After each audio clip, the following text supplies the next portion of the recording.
I mentioned I grew up there in Punchbowl and went to school with every ethnic group you could name, from all the recently arrived, of course, the Sudanese, the Samoan, all the islanders, and in my day it was the Greeks and Italians. Hello to the Greeks, and the Greeks are here. Hello to Yasu to the Greeks. Great news from Athens last week. The Olympic Village is now finished. So, bang on time, bang on budget for the Greeks. And hello to all we used to say Yugoslavs in those days, but you don't say that anymore. Now it's Serb, Croatian, Macedonian, and plain salted. How you doing out there? All of our associated friends and the Middle Easterners. We're reaching out to the Middle Eastern community, as Nick would know. Even as I speak, they're digging a tunnel all the way from Lakemba to the Shire. The Middle Eastern distributor, ladies and gentlemen. Thank you very much. And to all our Chinese friends, and particularly our Indian friends, we've got to honour the Indians today on Diwali. It's a beautiful time of year, and I love Indians are positive people, ladies and gentlemen. Great Australians, hard-working, glass half full people. We'd all agree, Indians. Always see the positive side of things. Watch those Bollywood movies. Always got a happy ending. If they made Titanic in Bollywood, that ship would come up at the end. Hello there, I'm okay, don't worry. No, and all the Aussies that are here, where are the Aussies? Well, we're all Aussies, gang. And I think to show how Aussie we all are, everyone in this room is going to say the most expressive word this country has to offer, and that is great. And I want to hear that long vowel accent again. Great. All on three. 1, 2, 3. Great. Bloody great. It slides easily into mate, and it's great, and it's a great day, and Nick's had a great life, a great career, and it looks great, and the wife's great, and the kids are great. I feel great. The movie was great. There's a great Barrier Reef, great Keppel Island, great Dividing Range, great Sandy Desert, great Victoria Desert, great Artesian Basin, great Ravine, great Hall, great North Road, great South East, great Eastern Highway, great Western Highway, great Western Champagne, great Ocean Road, great Australian Bight, great White Shark, great Australian. Bloody great, mate. Got the great white shark. Where are our North Coast friends here? Where are the greens? Let's get those shark nets up there, mate. The sharks up there in Ballina, where they had another, and it was in the local paper, unprovoked shark attack. How do you provoke a shark? Nick. The UN's very lucky to have you, mate. That FBI training. Can you give us any insights into this new revelation with Hillary Clinton? No? Any ideas? Who thinks Hillary will win the White House, ladies and gentlemen? Yes? Geez, what a powerful women's world we're going into. Angela Merkel in Europe, Theresa May in the UK, and Hillary Clinton in the White House. I really hope, for comedy's sake, that she has an affair with a 23-year-old guy. And Bill's just got to stand there and comment. And stand by his woman. Talk about the ultimate gender square-up of all time. Now, I'm kidding, gang. I want Donald Trump to win, for comedy's sake. For comedy's sake, absolutely. A guy with a comb over, a developer, is the most powerful man in the world. Bring it on. Let's get a billionaire in charge of Australia while we're at it too. Charles was not expecting this, so that's why when he came up here he was looking for something to do, or what am I doing? But we just caught him off guard. So Charles, on behalf of each and every one of us, mate, we just wanted to say thank you for your leadership and your guidance, and we've all been very proud to be part of the team that you put together, so thank you.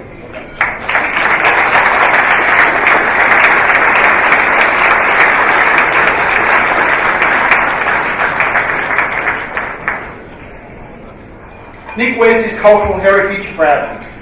Egyptian born, arriving in Australia as a young boy with his family. And it is his understanding of all cultures that enabled him to build strong community relationships. AFP Commissioner Andrew Colvin, who knows Nick well, considers he maintains the strongest community network of any contemporary police officer. Mr. Kaldas arrived in Australia as an 11-year-old as he climbed the police ranks, earning respect with Sydney's migrants, often the voice calling for calm at times of rising racial tensions and radicalisation. One of the things I'm really proud of is I've brought my language and cultural awareness to bear on policing problems. I probably just had that little bit of an edge. But this top cop looks to his work with multicultural communities and Arabic youth as his proudest achievement. I hope the one thing I've contributed towards is that kids who are growing up today can look at me and say, well, he's Egyptian, he's an Arab, he got the Deputy Commissioner, and perhaps I can do that too.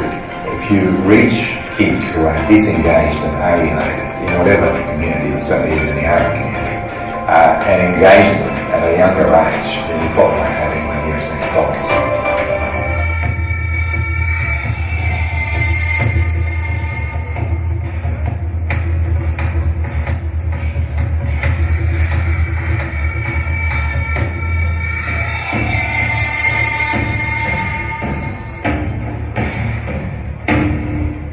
Please welcome our guest of honour, Mr. Nick Kaldas.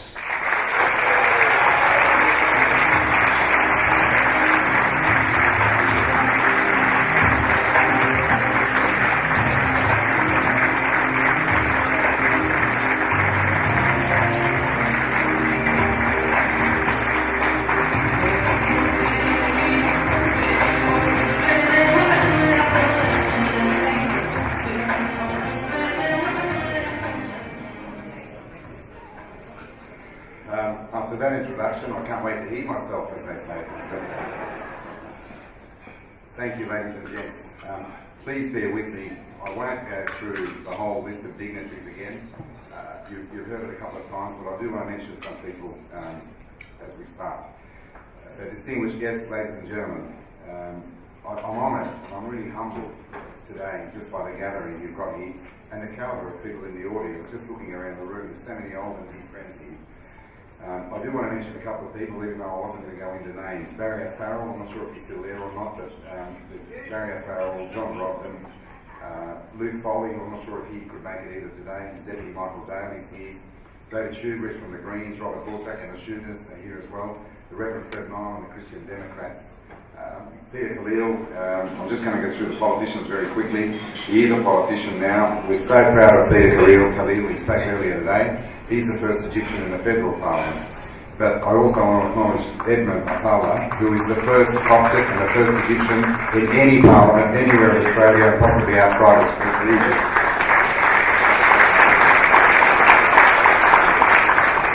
As you can see, I'm very proud of the Egyptians who have done well. I also want to acknowledge a couple of other people who've been really insightful and you know, the last year or two I've really grown to love. Miranda Devine and Yana Vent, who used to be on 60 Minutes, you might recall. I've really enjoyed their intellect and their insight into things, but I could always tell when Miranda's written something about me, as I understand she has this morning, because I start getting text messages about 5:30 a.m. It started about that time this morning. I haven't read it yet, so I've been too scared, Miranda. But all of the people I've just mentioned have been tremendous supporters or friends at some point in time, and they've shown me great friendship, and I'm very grateful for that. On behalf of my family and I just want to thank you all. As I said, I'm honoured and I'm really quite humbled, but just grateful for today's event. I particularly want to thank the organising committee who you met a little bit earlier today, just for making today possible. I'm sure you would all appreciate how much work goes into organising a function like this. There's nearly 600 people here and it's run like clockwork. The food's been spectacular, the atmosphere, the entertainment, with the exception of Vince, has been great. But I've got to be careful because I think he may have the last word, so I don't know what he'll say about me if I keep going. But the organising committee, Charles Casaselli, Joe Resk, Robert Ishak, Stefan Kirkasharian, who's the godfather of multiculturalism. I'm really glad to see him here today.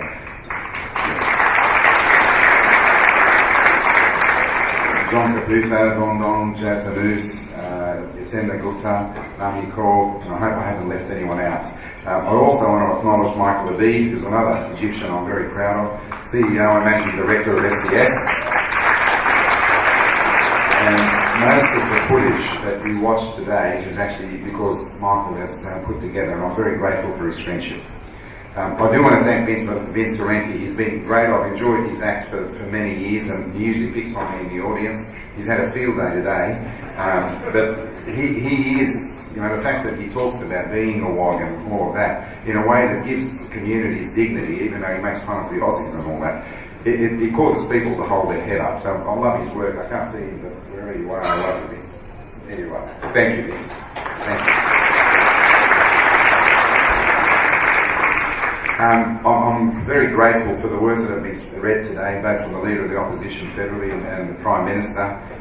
No one could fail to be moved by these tributes and the gathering and the warmth that I've felt here today, especially coming from so many people that I really respect. I see today, though, not solely as a tribute to me, but for every police officer in New South Wales, for every migrant kid who fought against the odds to crash through the glass ceiling and to get to the top. Ladies and gentlemen, I started my career 35 years ago in Balmain in the police in the inner west. At that time, that area was more like a working class area, certainly dominated by the feared painters and dockers. And there were some pubs that the police simply didn't go to unless you wanted to start a fight. It was a tougher place than it is now. You weren't anywhere near as many restaurants. On my first day on the job, the crusty, cranky old station sergeant said to me, "Have you married, son?" I said, "No, Sergeant." He looked at me very kindly and said, "You need to get the first one out of the way early."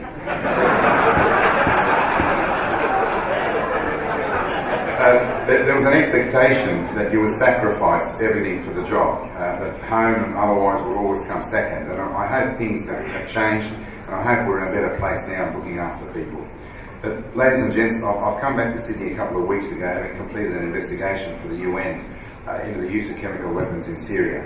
Well, if anyone had said to me in 1969, when my family and I arrived here, that I'd be standing before you today, having done that, having been the Deputy Commissioner for 9 years of the biggest police force in Australasia, it's the third biggest in the English-speaking world, having commanded 16,000 men and women, and having worked for the UN in roles that I used to read about, having been called on by the federal government to help in Iraq. But here I am. I stand after 35 years, having been blessed with so much. The experiences I've had, the roles and responsibilities I've enjoyed, the people and the communities I've been able to help, but most importantly, the people I've been able to work with, in and out of the police. I've mentioned before, but when I left the police in March this year, I said then that I won't miss the circus, but I'll miss the clowns. And it is true. Come on, that was a better joke than that. Thank you. For me, it really is about the people. That's what matters. It's not the circus. It's the human beings that you deal with and you work with and you help and you interact with. My family migrated here from Upper Egypt in 1969. For those of you who speak Arabic, at the Said. And we arrived with a little in our pockets, but big dreams and a desire for a better life in a land of opportunity, where there are no barriers to success based on colour, religion, sex or ethnicity. And leaving under the circumstances we did, fleeing the Nasser regime, as my father was, and for that, and I and my siblings will always be grateful to my parents. My mum is still with me, but she couldn't be here today. She's been to a couple of other functions and she's somewhat worn out. Although my brother did mention to me today that it's been great because he hasn't had to buy dinner for a week. It took real courage for my parents to give up their lives in Egypt, simply in the hope of a better life for their children. And that's what every migrant here needs to think about why his parents or grandparents gave everything up, gave their life up and came here simply to try and get them a better life. My father was a man of great faith. He was the bravest man I ever met, fearless, principled and fair in all his dealings, and whatever I am, I hope I've lived up to his standards. I've been blessed to be proud of many things. I'm proud of having spent my entire career operational. I'm proud of having been in major crime investigations, most of it in the hard squads, like the Armed Hold-Up Squad and the Homicide Squad. I'm proud to have led the Homicide Squad for some years. I'm proud to have worked in counter-terrorism. I'm happy to have investigated, arrested, charged and convicted some of Australia's worst criminals, murderers and organised crime figures. But I'm particularly proud to have been able to build bridges between New South Wales Police and police in the rest of the world, the FBI, NYPD, LAPD, Scotland Yard in the UK, who have recently given me a part-time job, and also police in the Middle East, including Lebanon. And for our friends here from Lebanon, and I know there's many here, I managed to have 4 senior police officers from Lebanon come and work with us here in Sydney for 3 months. 3 months they were in our office. The value they gave us and the connection with the community that they enhanced for us was tremendous. They all had relatives and friends in the Lebanese community here, and they spanned the religions that are predominant in Lebanon. I had a vision of doing the same with police from other countries in the Middle East and elsewhere. And I had hoped that that would be something that will help the New South Wales Police become a lot more culturally aware and a lot more aware of the communities that they serve. We did a bit of that, but unfortunately we weren't able to see it all the way through.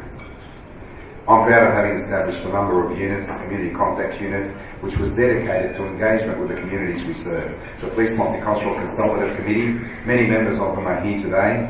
I won't try and name them all, but this committee helped shape police thinking and action. And I'm proud to have helped and supported other units like Multicultural Policy and Programs Unit, and I want to acknowledge the great work of Judy Saba, who's here today, who is tireless in that space. And finally, enhancing and supporting the Multicultural Liaison Officers Program throughout all the Metropolitan Police Stations.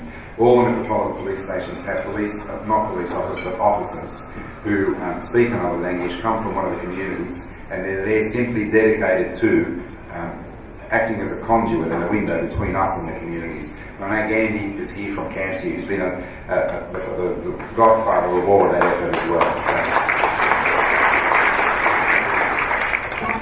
And finally on that note, I just want to acknowledge one person who's been a bit of a partner in so many of our efforts in this space, and I'm not sure if he's here today, but Dr. Jamal Rifi has been a voice of reason in the Muslim community, whose counsel and friendship I shall always value.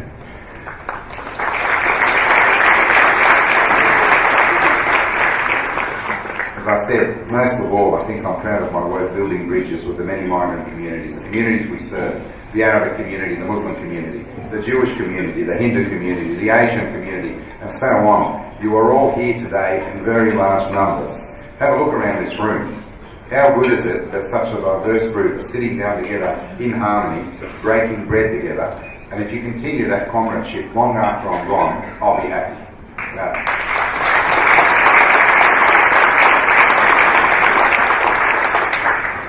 I do hope that my vision, that police pursue that vision. This stuff is important. It's crucial, in fact, particularly at a time when the threat of radicalisation and extremism is at its highest. It reminded me of what Walter Lippmann, the wise American journalist and pundit, said at the outset of the Second World War. He said, "I do not know whether we shall see again in our lives a peace that we shall believe can last." We're in turbulent times, and turbulent times call for perhaps a way of thinking outside the square and doing things a little bit differently. I understand, as you all do, that when communities lose faith in the police, they will never support them. And without that support, that partnership, all is lost. It's like trying to clap using one hand only. It just doesn't work. And to paraphrase Abraham Lincoln, we are of the community, for the community, and we are authorised by the community. To pretend otherwise is a recipe for failure. I've always believed, and I'm ensured, that police take a tough stand on those who deserve it. The organised crime groups, the rapists, gangs, would-be terrorists, but we must never allow ourselves to stoop to their level. We are better than that. We play by the rules, and we will still win.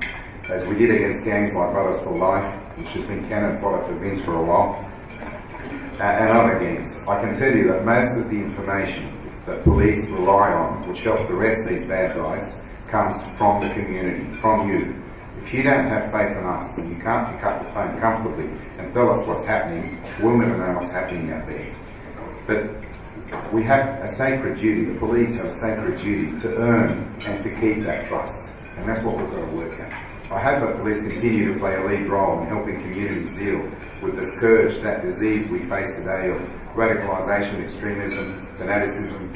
It tears apart communities and the very fabric of our society. It destroys the basis on which civilised society is built. Mutual respect, dignity, and above all, fairness. But we must also recognise that fanaticism is sometimes born of unfairness, of indignity and racism, which was inflicted on someone, and it then encourages them to look for a cause, no matter how illogical, radical and evil, that is then presented to them as a legitimate outlet for their anger and their frustration. We have to continue to look for ways to bring the youth who are susceptible to such influences back into the fold, back into the mainstream of their community and Australian community, back to where they belong as productive members of our society. Everyone can play a part. I'm grateful for the many communities who have embraced me and the police over the last decade or so, and they've let us in. They have been supportive of me in ways I could not have dreamed of, and it means a great deal. I hope that we can all live in a world envisioned by Martin Luther King when he said that he had a dream that his children would one day live in a nation where they will not be judged by the colour of their skin, but by the content of their character. Never give up. Ladies and gentlemen, I've made a few comments last week in the police send-off that I had on vision and leadership in policing at my send-off, which someone then kindly recorded on their phone and gave to Channel 7, who very quickly edited the heck out of it, so it came out somewhat different to what I really said. So, having taken note of that, I had to think about what I was going to say to you today. But I'm going to say what I want to say anyway, and you know, I'll worry about the consequences later. What I want to tell you is that we have to find a way to convince governments from both sides of the political fence that in policing in particular, there is a difference between being in charge and taking charge.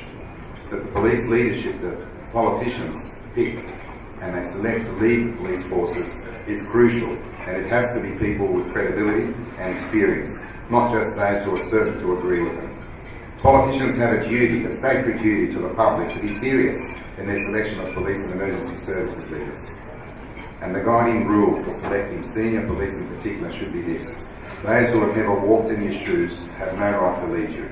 They have no claim on the mantle of police leadership, and none of this is about me, it's about what's good for New South Wales. Please understand that.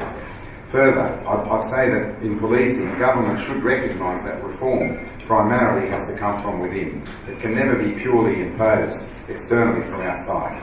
Creating more and more out-of-control oversight bodies is not the answer. The real answer is picking the right leaders who want to reform and improve, and will not simply run on the spot, being risk-averse and abdicating all responsibility. It's my view that the Westminster system, with the separation of powers and the independent office of constable, are all under threat. When generations of senior bureaucrats have dedicated themselves to agreeing with their political masters and to saying what they want to hear, regardless of how far from the truth that is. Frank and fearless advice is rare these days, and New South Wales has suffered for it. Nowhere is this more visible than the completely out of control oversight bodies that I've mentioned. The ICAC, the Ombudsman and the Police Integrity Commission. Bodies drunk on absolute power and devoid of any accountability. Unless you have the means and the will to go to court, where proper rules of evidence and fairness can finally be brought to bear. An environment where the right to silence has gone, procedural fairness and natural justice are optional, and no matter what errors or worse are revealed, no matter what lives and careers and reputations are ruined, government has refused to act. I know that by speaking out today, I have borne a personal cost, and I know there are those who will seek to retaliate, and I can expect some bad articles from those who will disagree violently with what I'm saying. I regret nothing, and if I had my time over again, I'd probably go harder.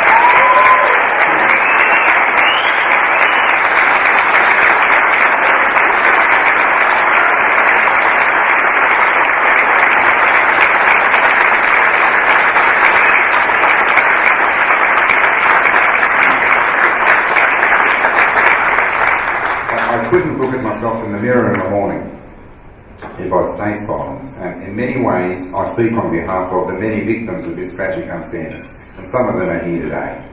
I urge our political leaders here today to think about the cost of inaction on reform of this vital sector. It's long overdue.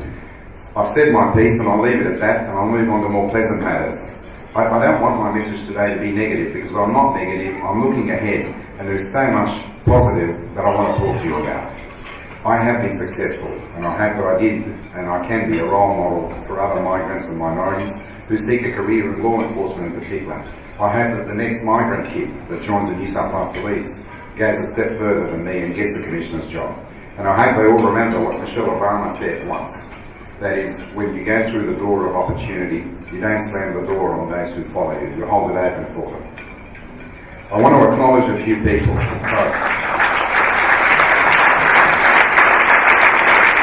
couple of other people I just want to mention. Some very old and dear friends, and thankfully they're all on the same table, so I know where they are. I've got them pinned. Mick Drury, who you heard from a little bit earlier, and Bruce Lyons, and Alan Barry, who's sitting over there. They've all been workmates who have been through thick and thin with me, and we've been through a great deal together. They have been staunch, and if you look up loyal in the dictionary, you'll probably see a picture of all three of them in it.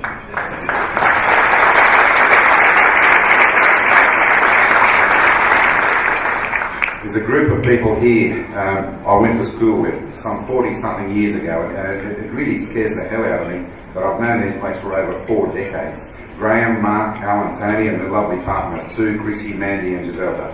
It really scares me how long we've known each other, but they are true friends, and your presence here today means more to me than I can tell you. Graham, in fact, drove from Narrabri just to have a drink with me tonight, so I'm grateful for that. Thank you.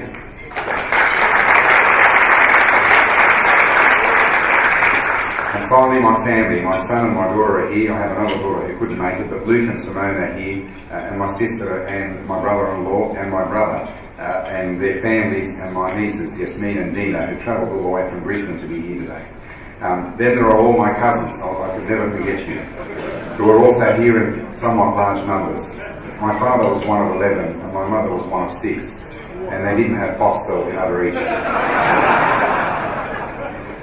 I just, for my family, I'm really happy that you are here. You know that whatever I am, whatever good is good about me, I owe to all of you. Thank you.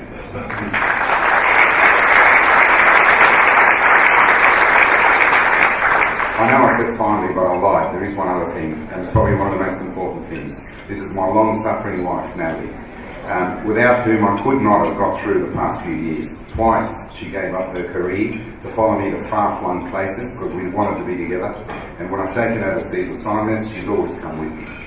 I'm blessed to have you in my life. Thank you, and I love you.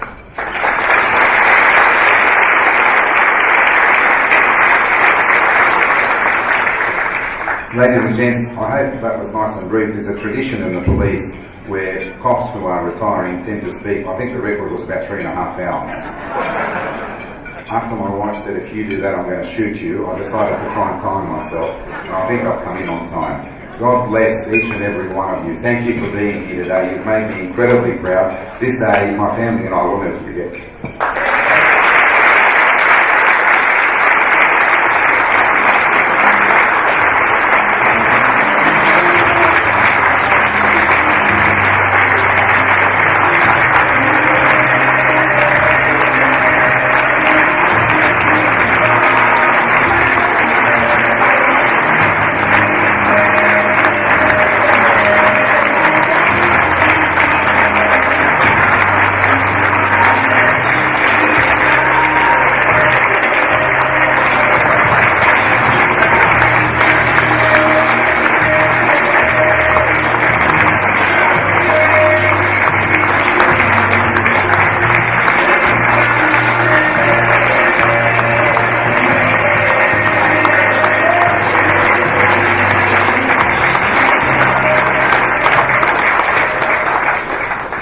Nick, you are a marvellous role model to the Egyptian community, but I think I speak for everyone here today in saying that more importantly than that, you are a great Australian,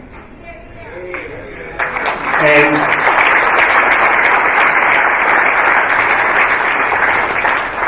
your appointment to the United Nations, mate, is a great shot in the foot to Australian policing. And I had to say that.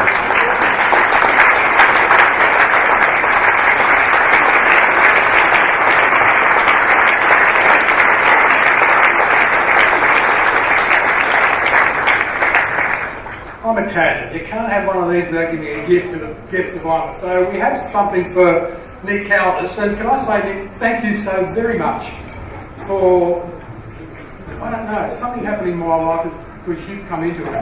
And I've done something I've never done before. I actually went shopping for clothes for a man that I've never done for myself. So the challenge was, what could you get a man of Nick Kaldas' stature who's going to be on the world stage? And I thought, well, nothing better than an Italian suit. Because sometimes, at some point in time, someone actually said to me, what's the difference between an Egyptian and an Italian? And I didn't actually know, but someone reminded me that an Italian is simply an Egyptian with good-looking shoes.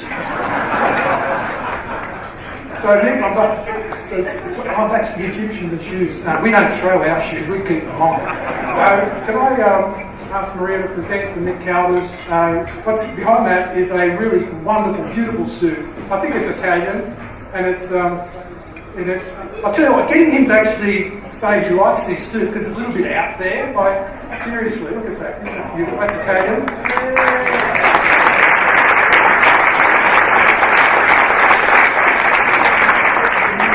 Get this, supplied by a Lebanese tailor. I mean, there you go.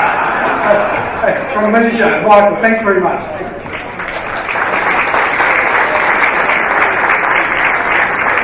I know I said I'm finished, but I lied again. I just want to say that suit is really lovely. I'm sort of getting out there. I don't usually wear staid, dark coloured suits, conservative.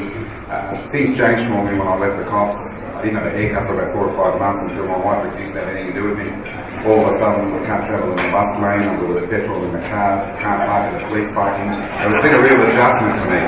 But the suit is probably the biggest change. I don't normally wear anything that's so trendy. Charles is my friend and he's talked me into it. I just wanted you to know that whenever I wear that suit, I will remember tonight and each and every one of you.